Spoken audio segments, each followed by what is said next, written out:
بسم اللہ الرحمن الرحیم۔ اپنے سے 15 سال کی اس بڑی عورت کو میں روز ملنے جاتا۔ میں اس وقت 15 سال کا تھا اور وہ 30 سال کی۔ وہ ایک لیکچرار تھی اور ساتھ میں شعر و شاعری بھی کرتی تھی۔ میں نے ایک غزل لکھی اور ایک دن اس کو وہ دکھانے کے لیے اس کے گھر گیا۔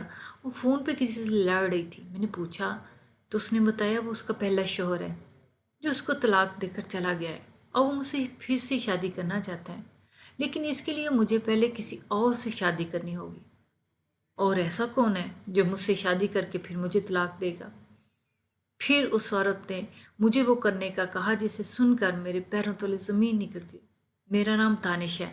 آج میں بہت خوش تھا، اور کیوں نہ ہوتا، میں نے میٹرک میں شاندار کامیابی حاصل کی تھی۔ میں ایک غریب گھرانے سے تعلق رکھتا تھا، لیکن میرے خواب بہت اونچے تھے۔ اور ویسے بھی خواب تو سبھی دیکھتے نا، امیر بھی اور غریب بھی۔ یہ کسی کی ملکیت نہیں ہو سکتے، اور نہ ہی خوابوں میں رہنے کا حق صرف اور صرف امیروں کا ہے، بلکہ کوئی یہ حق کسی سے چھین ہی نہیں سکتا۔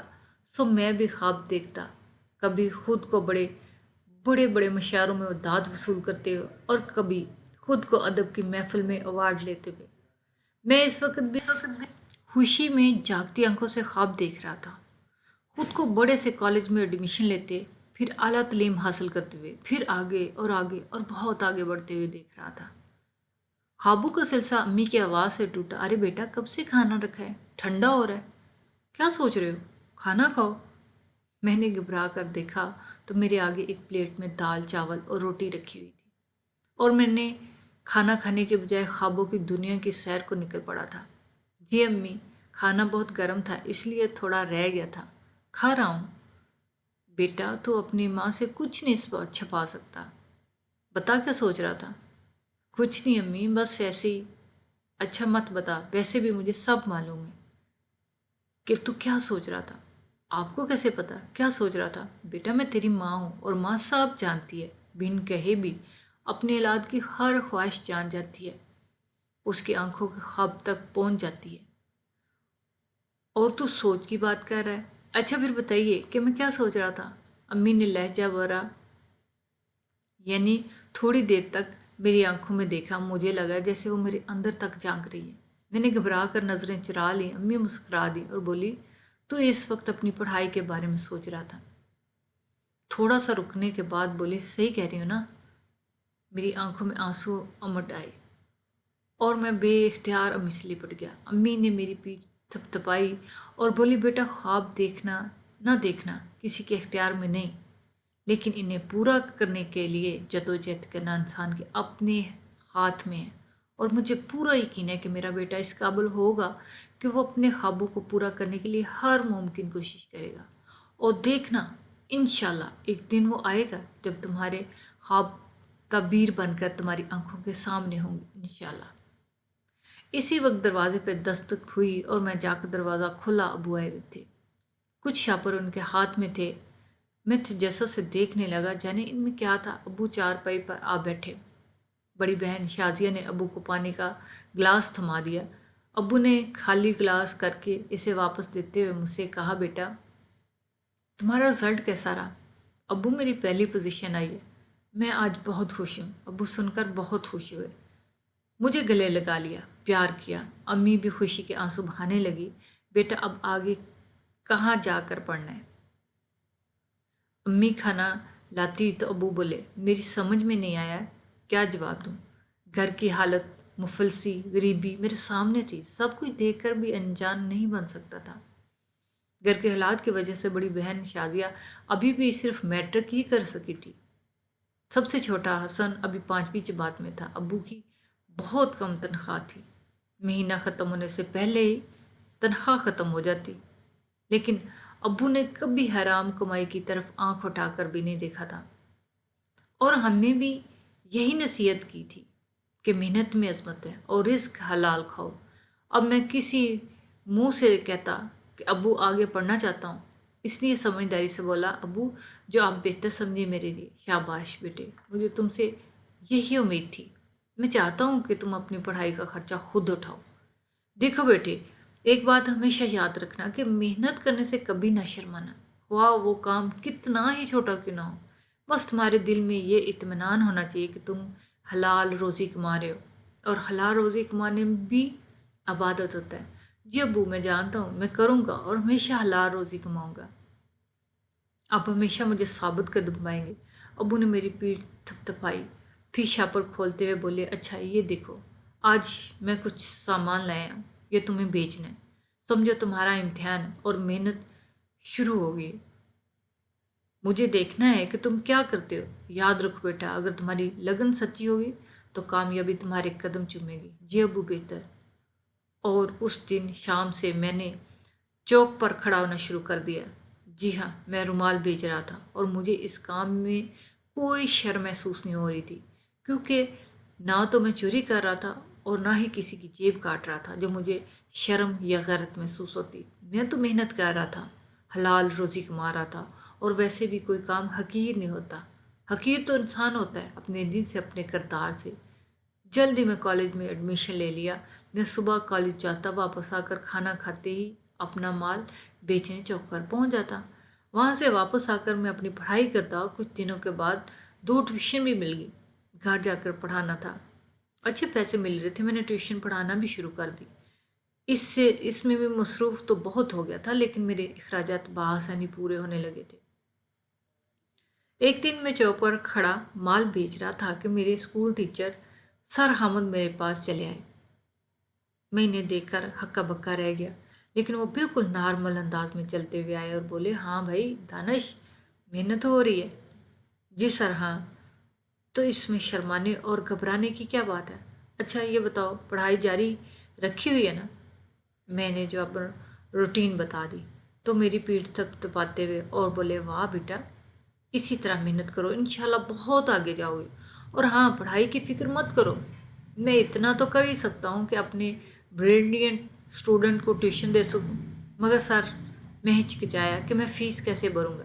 ارے یار، میں تمہیں اپنا بیٹا سمجھ کر پڑھاؤں گا، اور اپنے بچوں سے کوئی فیس لیتا ہے کیا؟ انہوں نے میرے دل کی بات پڑھ لی تھی تو میں تشکر سے انہیں دیکھنے لگا۔ انہوں نے فوراً اپنا وزٹنگ کارڈ نکال کر مجھے دے دیا، جس پر ان کے گھر کا ایڈریس بھی تھا، اور پھر وہ گھر پر ٹیوشن پڑھاتے تھے۔ میرے لیے تو یہی غنیمت امداد تھی۔ میری سمجھ میں نہیں آ رہا تھا کس منہ سے ان کا شکر ادا کروں۔ بس اتنا ہی کہہ سکا، سر تھینک یو۔ ارے پھر وہی بات، بس تم آج شام سے ہی آ جاؤ۔ اچھا یہ رومال مجھے چاہیے، کتنے کا ہے؟ سر لے لیجیے نا۔ میں نے رومال بڑھایا، پیسے بتاؤ۔ میں اسے نہیں لوں گا۔ میں سمجھ گیا، بغیر پیسوں کے سر نہیں لیں گے۔ میں نے کہا 10 روپے کا۔ سر آگے بڑھ گئے، میں دوڑ کر ان کے پیچھے گیا۔ سر کیوں نہیں لے رہے؟ یہ 10 روپے کا ہے۔ سر نے ایک لمحہ مجھے دیکھا، میں جانتا ہوں یہ رومال 20 روپے کا، تم جان بوجھ کر کم بتا رہے ہو۔ سر، آپ مجھے شرمندہ کر رہے ہیں، میں آپ سے پیسے کیسے لگ سکتا ہوں؟ اچھا تو پھر میں یہ رومال نہیں لے سکتا۔ سر پھر سے آگے بڑھ گئے، میں پھر دوڑا، سر پلیز، سر لے لیجیے نا۔ اچھا تو پھر یہ پکڑو پیسے، میں اس وقت صرف گاہک ہوں، استاد نہیں، سمجھے؟ سر نے مجھے پیسے پکڑائے اور رومال لے کر شام کو ٹیوشن آنے کا کہہ کر چلے گئے، اور میں بھی ان کی عظمت کی داد دیے بغیر نہ رہ سکا۔ پھر دن گزرتے گئے، میں انٹر میں آ گیا۔ مطالعہ کا شوق بچپن سے تھا، شعر و شاعری بھی پسند تھی۔ ایک دن ایک نظم لکھ ڈالی، سوچا کس کو دکھاؤں جو میری اصلاح کر سکے۔ اچانک خیال آیا کہ ہمارے محلے میں ایک خاتون رہتی ہے جو کہ بہت ہی اچھی اور قابل شاعرہ ہے، پر کیا وہ میری نظم کو پڑھے گی؟ ہاں وہ پڑھے گی۔ وہ دراصل غیر شادی شدہ تھی، مطلب یہ کہ شادی ہو گئی تھی لیکن ان کے شوہر نے انہیں چھوڑ دیا تھا۔ وہ تنہا یہاں رہتی تھی اور محنت کرتی تھی، پڑھی لکھی تھی، اور پڑھے لکھے لوگ مجھے ویسے ہی متاثر کرتے تھے۔ میں ان کے گھر پہنچا، پہلے تو میں جھجک رہا تھا، لیکن پھر میں نے دروازے پہ دستک دی۔ دروازہ انہوں نے ہی کھولا۔ مجھے دیکھ کر وہ کہنے لگی، دانش تم یہاں؟ جی میم، وہ دراصل مجھے آپ سے کچھ بات کرنا ہے۔ ہاں کہو، اگر آپ برا نہ مانے تو میں آپ سے ایک نظم لکھی ہے اس کے بارے میں جاننا ہے۔ آپ اس کو پڑھ کر مجھے بتا دیجیے گا کہ کہیں میں نے بہت سی غلطیاں تو نہیں کی۔ مجھے بہت شوق ہے شعر و شاعری کا۔ یہ تو بہت اچھی بات ہے، آؤ اندر آؤ۔ وہ مجھے اندر لے گئی۔ میں ان کو غور سے دیکھ رہا تھا، کبھی میں نے کسی عورت کی طرف نظر اٹھا کر نہیں دیکھا تھا۔ وہ مجھ سے 15 سال بڑی تھی، لیکن ان کے باوجود ان کے چہرے پہ میری نظر نہیں ہٹ رہی تھی۔ وہ میری نظم پڑھنے میں مگن تھی، وہ نظم پڑھتی جا رہی تھی، ان کی آنکھوں کی چمک بڑھتی جا رہی تھی۔ انہوں نے کہا، واہ بہت خوب، اتنی کم عمر میں کیا خوب لکھتے ہو، تم تو بہت جلدی کامیابی کی سیڑھیاں چڑھنے لگو گے۔ کیا آپ سچ کہہ رہی ہیں؟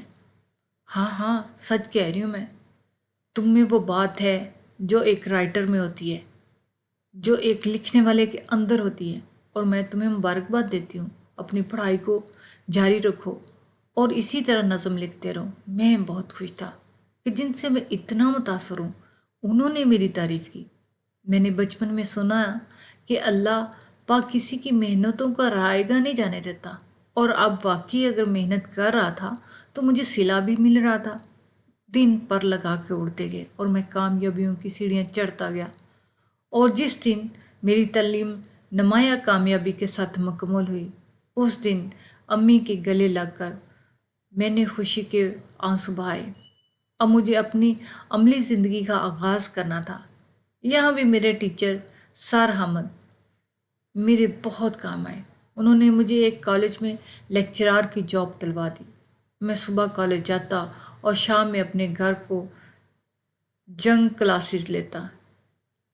میرے پاس اتنے بچے تھے کہ سر کھچانے کی فرصت نہیں تھی۔ میں نے آنے جانے کے لیے کار خرید لی اور گھر کی حالت بھی بہت اچھی ہو گئی تھی۔ ان خاتون سے میں اکثر ملتا رہتا، مجھے وہ بہت اچھی لگتی تھی۔ اس وقت سے جب میں شاید ٹھیک طرح سے بالغ بھی نہیں ہوا تھا، یعنی میرے اندر محبت کا جذبہ پیدا کرنے والی وہ خاتون جن کو میں دیکھ کر مجھے احساس ہوا کہ اگر عورت میری زندگی میں ہوتی تو ایسی ہوتی۔ پر چونکہ میں ان سے بہت چھوٹا تھا تو ہمت نہ ہوتی کہنے کی کہ میں آپ کو بہت پسند کرتا ہوں، کیونکہ وہ مسکرا دیتی اور کہتی، ہاں بچے اکثر بڑوں کو پسند کرتے ہیں۔ اور پھر چونکہ دونوں کا شعبہ ایک ہی ہے تو ظاہری سی بات ہے، پسند کرنا تو بنتا ہے۔ لیکن وہ نہیں جانتی تھی کہ میں ان کو اس وقت سے پسند کرتا ہوں جب شاید انسان محبت کی سیڑھی پر پہلا قدم رکھتا ہے۔ چونکہ میں اپنے حالات کو بدلنا چاہتا تھا، غربت کو ختم کرنا چاہتا تھا۔ میرے ماں باپ نے اتنی محنت کی، میرے والد صاحب حلال روزی کماتے اور میں چاہتا تھا ان کے خوابوں کو پورا کروں۔ میری والدہ جو میری آنکھوں میں ہزاروں سپنے دیکھتی تھی، اس ماں کو میں ہمیشہ کے لیے ہمیشہ ہمیشہ خوش رکھنا چاہتا تھا۔ لیکن ایک انسان بھی تو تھا نا، میرے سینے میں ایک دل بھی تو تھا نا جو دھڑکتا تھا کسی ایک کے لیے، اور وہ دھڑکتا تھا اس خاتون کے لیے جو مجھ سے بہت بڑی تھی۔ محبت عمر نہیں دیکھتی، محبت تو بس اس کو دیکھتی ہے کہ جس کو ایک نظر میں دیکھ کر ہم فدا ہو جاتے ہیں۔ میں نے سوچ لیا کہ میں اس قابل ہو جاؤں جب اپنے پیروں پہ کھڑا ہو کر میں اس کے سامنے جاؤں اور ان سے کہوں کہ میں آپ سے شادی کرنا چاہتا ہوں۔ یہ بہت بڑا قدم تھا۔ میرے گھر والے راضی نہیں ہوتے، سب سے پہلے مجھے اپنی ماں کو منانا تھا، لیکن اس سے پہلے مجھے ان سے بات کرنی تھی۔ میں نے دل کو تھام کر ہمت جمع کی اور ان کے سامنے جانے کے لیے اپنے آپ کو تیار کرنے لگا۔ میں اس قابل تو تھا، اگر ان سے کچھ کہتا تو کم از کم وہ مجھے تھپڑ تو نہیں مارتی۔ وہ نہیں جانتی تھی کہ میرے دل میں ان کے لیے کیا جذبات تھے۔ وہ آج وہ دن تھا، مجھے ایسا محسوس ہو رہا تھا جس دن میں پہلی بار ان کے سامنے اپنی نظم لے کر گیا تھا، اور جس طرح میں ڈر رہا تھا کہیں وہ کہہ دیں، یہ کیا لکھا ہے تم نے، وقت برباد کر رہے ہو۔ پر جس طرح انہوں نے میری اس دن ہمت بڑھائی تو آج بھی مجھے یقین تھا کہ وہ مجھے انکار تو نہیں کریں گی، ہاں یہ ضرور کہیں گی کہ تم بہت چھوٹے ہو۔ میں ان کے دروازے پر پہنچا، دستک دینے ہی والا تھا کہ اندر سے چیخنے کی آواز آئی۔ یہ انہی کی آواز تھی، وہ نہ جانے کس سے لڑی تھی۔ مجھے مناسب نہیں لگا کہ میں گھر میں داخل ہوں۔ میں نے دروازہ کھٹکھٹایا، دروازہ کھٹکھٹاتے ہی آواز بند ہو گئی۔ مجھے ڈر تھا کہیں مجھے واپس نہ جانا پڑے، اور آج میں نے انہیں نہیں جانا چاہتا تھا۔ میرے اندر کا مرد جاگ گیا تھا، نہ جانے ان کے ساتھ کیا مسئلہ تھا، نہ جانے وہ کس مشکل کا شکار تھی، اور وہ جس سے بات کر رہی تھی وہ ادھر نہیں تھا کیونکہ ان کی آواز نہیں آ رہی تھی۔ وہ یقیناً فون پر ہی بات کر رہی تھی۔ جب میری دستک پر دروازہ کھل گیا تو ان کی آنکھوں سے آنسو تھے۔ میرا دل تڑپ سا گیا، میری پہلی محبت تھی، آج ان کی اس حالت کو دیکھ کر میں ان سے پوچھنا چاہتا تھا، میں ان کو تسلی دینا چاہتا تھا، لیکن میں کچھ نہیں کہہ سکا۔ انہوں نے کہا، دانش تم یہاں؟ وہ میم مجھے آپ سے، ہاں کہو، کیا میں اندر آ سکتا ہوں؟ آ جاؤ۔ وہ مجھے اندر لے گئیں۔ ہم دونوں صوفے پہ بیٹھے، میں ان کی طرف بغور دیکھ رہا تھا۔ کافی دیر خاموشی رہی، وہ اپنے آنسو صاف کر رہی تھی۔ میم اگر آپ برا نہ مانیں تو کیا میں آپ سے کچھ پوچھ سکتا ہوں؟ آپ کسی وجہ سے پریشان ہیں؟ دیکھو، آپ برا مت مانیے گا، میرا ایسا کوئی مقصد نہیں ہے، میں چاہتی ہوں کہ تم ایک اچھے لڑکے ہو۔ دراصل میرے شوہر کا فون تھا۔ آپ کی تو شادی نہیں ہوئی؟ نہیں، میرے سابقہ شوہر کا، جس نے مجھے طلاق دے دی تھی۔ وہ مجھے چھوڑ کر چلا گیا تھا کسی اور عورت کے چکر میں۔ تو وہ کیا کہہ رہا تھا؟ وہ کہہ رہا تھا کہ تم پھر سے مجھ سے شادی کر لو۔ وہ عورت بے وفا تھی اور مجھے چھوڑ گئی۔ تب مجھے رونا آیا اور میں چیخنے چلانے لگی کہ اتنے سالوں جب میں تنہا تھی تب تو تم نے مجھے نہیں پوچھا، اور آج تم اسے کہتے ہو شادی کر لو۔ تو آپ ان سے شادی نہیں کرنا چاہتی؟ آپ ان سے محبت نہیں کرتی؟ محبت، ہاں، اسی محبت کے لیے تو میں نے اپنا گھر چھوڑا۔ دراصل اس شخص سے میں نے پسند کی شادی کی تھی، میرے کالج کے پروفیسر تھے، ہم دونوں محبت کرتے تھے۔ گھر والے راضی نہ ہوئے تو ہم نے بھاگ کر شادی کر لی، لیکن وہ بے وفا نکلا، کسی اور کی عورت کے چکروں میں مجھے چھوڑ دیا۔ تب سے میں نہ چاہتی شادی کرنا۔ مجھے کافی آفر آئی، کالج کے بہت سے لیکچرار میرے پیچھے تھے، لیکن میں نے شادی نہیں کی۔ جانتے کیوں؟ کیونکہ مرد بے وفا ہوتے ہیں، مرد صرف عورت کا چہرہ دیکھتے ہیں۔ بس مجھے شادی سے نفرت ہے۔ ان کی یہ بات سن کر میرے اندر کی ہمت اور ختم ہو گئی۔ اس وقت اپنی بات کہنا مناسب نہیں لگا۔ میں نے کہا، میم آپ سوچ لیجئے کہ آپ اگر کسی کو اپنی زندگی میں شامل کرنا چاہیں اور وہ سچ میں آپ سے بے وفا نہیں بلکہ باوفا ہو، آپ کو ہمیشہ خوش رکھے، تو کیا آپ اس کے ساتھ رہنا پسند کریں گی؟ ایسا بھی نہیں ہے۔ میں نے بہت سارے مردوں سے مل کر سوچ لیا اور اندازہ لگا لیا ہے کہ میں کبھی بھی شادی نہیں کروں گی۔ اپنے پہلے شوہر سے تو کم از کم کبھی نہیں، کبھی نہیں۔ وہ صرف میرا فائدہ اٹھانا چاہتا ہے اور کچھ نہیں۔ میم اگر کوئی ایسا ہو جو دل ہی دل میں آپ سے محبت کرتا ہو اور آپ سے کہنے کا جرات نہ رکھتا ہو، ایسا کون ہو سکتا ہے؟ دیکھو بیٹے، مرد صرف استعمال کرتے ہیں۔ انہوں نے مجھے بیٹا کہا، میرے اندر کا مرد پھر سے سو گیا۔ ایسا لگا کہ میں اب کچھ نہیں کہہ پاؤں گا، پر محبت جاگ رہی تھی۔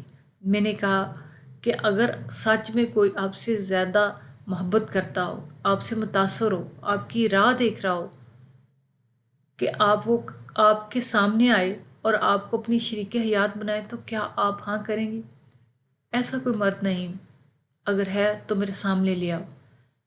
2-3 سوالات ہیں جو اس سے کروں گی، اس کے ساتھ وقت بتاؤں گی۔ ہاں، اگر وہ میرے لیے مناسب ہوا تو میں اس سے شادی کرنے کے لیے تیار ہو جاؤں گی۔ یہاں پر ایک امید آئی، یہ عورت ہمیشہ مجھے امید دلاتی ہے۔ میرے دل نے کہا، تو چلیے آج سے آپ میرے ساتھ وقت گزاریے۔ کیا مطلب؟ مطلب یہ کہ پہلے میں تو آپ کو جان لوں اور آج آپ مجھے جان لیں، پھر اس آدمی سے بھی آپ کو ملوا دیا جائے گا۔ یہ خود تم نے کی۔ چلیے کہاں چلتی ہیں آپ؟ یہاں تم کہو۔ اور یوں انہوں نے مجھے انہیں جانے کا موقع ملا۔ میں ان کے ساتھ گھنٹوں وقت بتایا کرتا، اپنی جاب سے واپس آ کر جو بھی مجھے وقت ملتا میں ان کے ساتھ بتاتا۔ امی جانتی تھی کہ میں کہیں نہ کہیں تو جاتا ہوں، لیکن وہ مجھے چھیڑ نہیں رہی تھی۔ ظاہر سی بات ہے، میں ان کا ہونہار بیٹا، کبھی ان کے سر کو شرمندگی سے نہیں جھکایا، تو اس بار وہ مجھے میری خبر لیتی تو وہ جانتی تھی کہ ان کا بیٹا بچپن سے کسی کو پسند کرتا ہے، پر انہوں نے کبھی پوچھا نہیں تھا، کیونکہ وہ یہ بھی جانتی تھی کہ ان کا بیٹا کبھی کوئی غلط قدم نہیں اٹھائے گا۔ اس طرح تقریباً 3 مہینے ہو گئے۔ میں اور نمرا ایک ساتھ وقت بتانے لگے۔ وہ مجھ سے بڑی تو تھی، لیکن ایسے لگتا تھا ہم دونوں برابر ہیں۔ ان کے اندر میں کبھی کوئی بوڑھی عورت نہیں دکھتا۔ پھر جب مجھے احساس ہو گیا کہ وہ مجھے جان گئی ہیں اور میں انہیں اچھی طرح جان گیا ہوں، اور فیصلہ بالکل بھی غلط نہیں ہے۔ اگر میں انہیں اپنی شریک حیات بناؤں گا تو وہ یقیناً میرے لیے بہترین بیوی ثابت ہوگی۔ اور ایک خوبصورت شام جب ہم ساحل سمندر پر تھے، گاڑی میں بیٹھے ہوئے تھے، میں نے کہا آج میں آپ کے سامنے اس انسان کو لانا چاہتا ہوں جو آپ سے بے حد محبت کرتا ہے۔ میں نے بھی آپ کو جان لیا، آپ ایک اچھی اور بلکہ بہترین خاتون ہیں۔ آپ کے شوہر نے صرف آپ کا استعمال کیا، وہ آپ کے قابل نہیں تھا، وہ آپ کی قدر نہیں کر سکتا تھا، لیکن جو شخص آپ سے محبت کرتا ہے، دل سے محبت کرتا ہے، آپ سے روحانی طور پر محبت کرتا ہے، صرف آپ کے چہرے کو دیکھ کر نہیں بلکہ آپ کے اندر کے انسان سے، آج اس کو آپ سے ملانا چاہتا ہوں۔ ارے کون ہے وہ جس کی تم بے پناہ تعریف کر رہے ہو؟ میں بھی اس سے ملنا چاہتی ہوں، آپ کی ہر ادا سے محبت کرتا ہوں، آپ کو کوئی سمجھ نہیں سکتا سوائے میرے۔ آپ یہ بھول جائیں کہ میں آپ سے 15 سال چھوٹا ہوں، بلکہ آپ اس بات کو یاد رکھیں کہ میں وہ مرد ہوں جو آپ کو ہر خوشی دے سکتا ہوں۔ بس آپ کو مجھ پر یقین رکھنا ہوگا۔ بہت مشکل ہے دانش، بہت مشکل۔ مجھے میرے گھر چھوڑاؤ تو کیا آپ مجھے ابھی اس بات کا جواب نہیں دے سکتی؟ مجھے 2-3 دن دو، پھر 2-3 دن ہم نہ مل سکے۔ میں بہت بے چین رہا، یہ میرا جذباتی فیصلہ نہیں تھا، اب مناسب تھا کہ میں اپنی امی سے بات کر لوں۔ میں امی کے پاس گیا، میں نے کہا کہ امی شادی کرنا چاہتا ہوں میں۔ بیٹا یہ تو بہت اچھی خبر سنائی تم نے، پر کس سے؟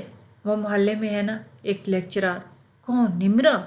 لیکن بیٹا وہ تو بڑی ہے تم سے بہت۔ کیا ہوا امی، عمر کو کیوں آپ لوگ لاتے ہیں بیچ میں؟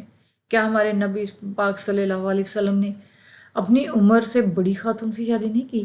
کیا محبت کرنا جرم ہے کسی بڑی خاتون سے؟ اگر محبت میں آپ کو سکون ملتا ہے، آپ اس کے ساتھ کسی اور کی کمی محسوس نہیں کرتے، تو کیا یہ محبت نہیں؟ میں ان سے محبت کرتا ہوں اس وقت سے جب سے میں بہت چھوٹا تھا، 15 سال کا تھا۔ آپ بتائیں کیا میرے اس فیصلے پہ آپ راضی ہیں؟ بیٹا یہ وقتی جذبہ تو نہیں، دیکھو وہ عورت ٹوٹ جائے گی۔ میں نے کہا امی آپ ان کے ساتھ کچھ وقت بتائیے، میں باہر ہو کر آتا ہوں، مجھے ضروری کام ہے۔ پھر امی اور ان میں کیا بات ہوئی مجھے نہیں پتا۔ جب میں گھر آیا تو مجھے خود خبری سننے کو ملی کہ نمرا نے ہاں کر دی، اور پھر وہ میری شریک زندگی بن کر کمرے میں آئی۔ وہ خوبصورت رات جس کا ہر کسی کو ارمان ہوتا ہے۔ میں نے اسے وعدہ کیا کہ بے شک عمر میں چھوٹا ہوں لیکن رتبے میں بڑا ہوں، شوہر ہوں۔ آج اپنے والدین کی دعاؤں سے، میری ماں کی دعا سے میں اپنے بچوں کے ساتھ اور اپنی بیوی کے ساتھ بہت خوش ہوں۔ وہ آدمی جو اس کا پہلا شوہر تھا بہت بار آیا، اس نے بہت بار تنگ کرنے کی کوشش کی، یہ بھی کہا کہ تم نے حلالہ کر لیا ہے تو واپس میری زندگی میں آ جاؤ، اور تم نے حلالہ اسی لیے کیا ہے تاکہ میرے پاس آؤ۔ تم نبرا نے یہ کہہ کے منع کر دیا، حلالہ نہیں، میں نے شادی کی ہے اور محبت ہے مجھے